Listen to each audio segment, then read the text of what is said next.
एक महान उत्कृष्ट बुद्धिजीवी, संगठनकर्ता, दार्शनिक, विचारक एवं राष्ट्रीय स्वयंसेवक संघ के वरिष्ठ प्रचारक दत्तोपंत ठेंगड़ी जी अपने बाल्यकाल में संघ के संपर्क में आए और आजीवन संघ के ही होके रह गए। उन्होंने भारत के स्वतंत्रता आंदोलन में भाग लिया और हिंदुस्तान सोशलिस्ट रिपब्लिकन एसोसिएशन के सदस्य भी रहे। ठेंगड़ी जी संघ के दूसरे सरसंघ चालक श्री माधव सदाशिव गोलवलकर, महान विचारक पंडित दीनदयाल उपाध्याय और बाबा साहेब अम्बेडकर से गहराई से प्रभावित थे। ठेंगड़ी जी 1942 में प्रचारक के रूप में संघ से जुड़े। उन्होंने 1942 से 44 के बीच केरल, 1945 से 47 में बंगाल और 1948 से 49 में असम में राष्ट्रीय स्वयंसेवक संघ के प्रचारक के रूप में कार्य किया। भारतीय मजदूर संघ, भारतीय किसान संघ, स्वदेशी जागरण मंच, सामाजिक समरसता मंच, सर्वपंथ समादार मंच और पर्यावरण मंच जैसे प्रसिद्ध संगठनों की स्थापना, मार्गदर्शन और पोषण में ठेंगड़ी जी ने महत्वपूर्ण भूमिका निभाई। ठेंगड़ी जी हमेशा समग्रता में विश्वास करते थे और राजनैतिक छुआछूत के विचार का खंडन भी। उन्होंने हिंदू धर्म और भारतीय दर्शन के मूल दर्शन को एक साथ बनाए रखते हुए विभिन्न क्षेत्रों के कई संगठनों के लिए विचार पथ का निर्माण किया। यह वही समय था जब ठेंगड़ी जी और डॉक्टर अंबेडकर एक दूसरे के साथ भारत का नव निर्माण कैसे हो, इसके लिए विचारों का आदान प्रदान कर रहे थे।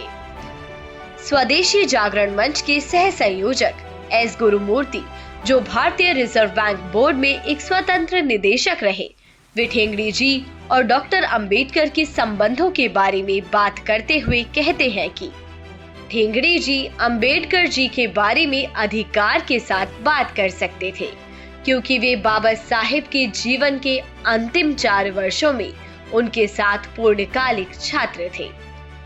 वर्ष 1952 में आम चुनावों के दौरान जवाहरलाल नेहरू ने बाबा साहेब के खिलाफ उम्मीदवार खड़ा किया, लेकिन कम्युनिस्ट पार्टी के ए.के. गोपालन के खिलाफ उम्मीदवार नहीं खड़ा किया ताकि वह निर्विरोध जीते।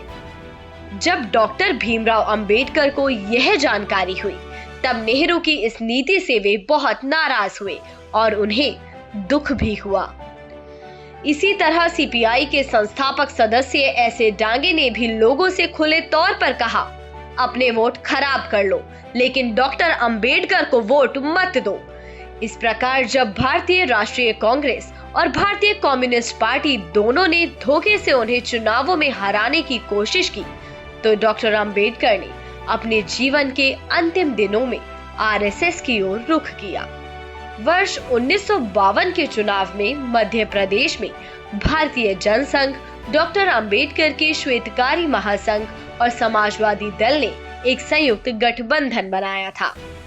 अप्रैल 1954 में भंडारा लोकसभा निर्वाचन क्षेत्र के उपचुनाव में डॉक्टर अंबेडकर ने श्री गुरुजी गोलवलकर की स्वीकृति के बाद आरएसएस प्रचारक ठेंगड़ी जी को अपना चुनाव संयोजक चुना, लेकिन 1956 में डॉक्टर अंबेडकर का निधन हो गया और आरएसएस के साथ उनका जुड़ाव केवल 2 साल तक ही रह सका।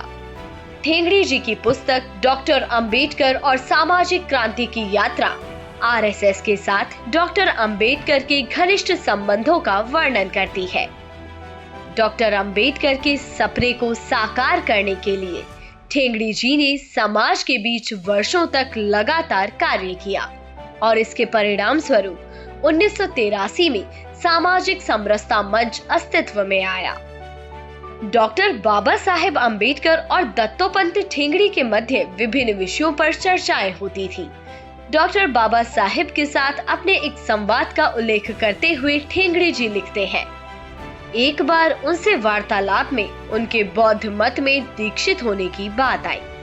उन्होंने बात ध्यानपूर्वक सुनी और तब वे थोड़ा अधिक गंभीर और शांत भाव से बोले, तुम्हारे संस्कारों के कारण मैं तुम्हारी भावनाओं की व्याकुलता को भली भांति समझता हूँ। तुम्हारे हिंदू संगठन के कार्य से मैं भलीभांति परिचित एवं प्रभावित भी हूँ, परंतु हमें काल की गति को पहचानना होगा। मेरे जीवन का अब यह संध्या काल आ गया है। अपने जनमानस पर चारों ओर विदेशी विचारधाराओं का आक्रमण चल रहा है। इससे स्वदेशी जनमानस दिग्भ्रमित होने की पूरी संभावना है। राष्ट्र की मूल जीवन धारा से यहाँ के दलित समाज को अलग विधर्मी एवं विदेशाभिमुख बनाने का प्रयास जोरों से चल रहा है। यह गति प्रतिदिन बढ़ती जा रही है। यहाँ तक कि यहाँ का मान्यता प्राप्त नेतृत्व भी इस प्रवाह में बहने लगा है और अपने स्वार्थ की पूर्ति के लिए धर्मनिरपेक्षता, प्रगतिशीलता, उन्नति आदि नामों पर इसे बढ़ावा देने लगा है। इस सब परिस्थिति का लाभ साम्यवादी बड़े मजे से उठा रहे हैं। दूसरी ओर विरोध की बात तो अलग है। मेरे अनेक साथी कार्यकर्ता भी दरिद्रता, दीनता, असमानता, अस्पृश्यता आदि से चिढ़कर इसी प्रवाह में बहने को आतुर है। फिर सर्वसाधारण की बात क्या कहे। अतः इन्हें कोई न कोई नई दिशा मिलना आवश्यक है, जिससे वे राष्ट्र जीवन की मूलधारा से अलग न हो जावे, साथ ही अपने सामाजिक, आर्थिक, राजनीतिक जीवन में कुछ परिवर्तन लाने में भी समर्थ हो सके। इसी विचार से मैंने यह मार्ग चुना है। इस दृष्टि से श्रद्धेय बाबा साहिब ने आवश्यक सतर्कता भी बरती थी। दत्तोपंत जी ने डॉक्टर अंबेडकर के साथ व्यतीत किए समय में उनको बहुत ही नजदीक से जाना और समझा। इस आधार पर उन्होंने डॉक्टर अंबेडकर पर गंभीर लेखन भी किया।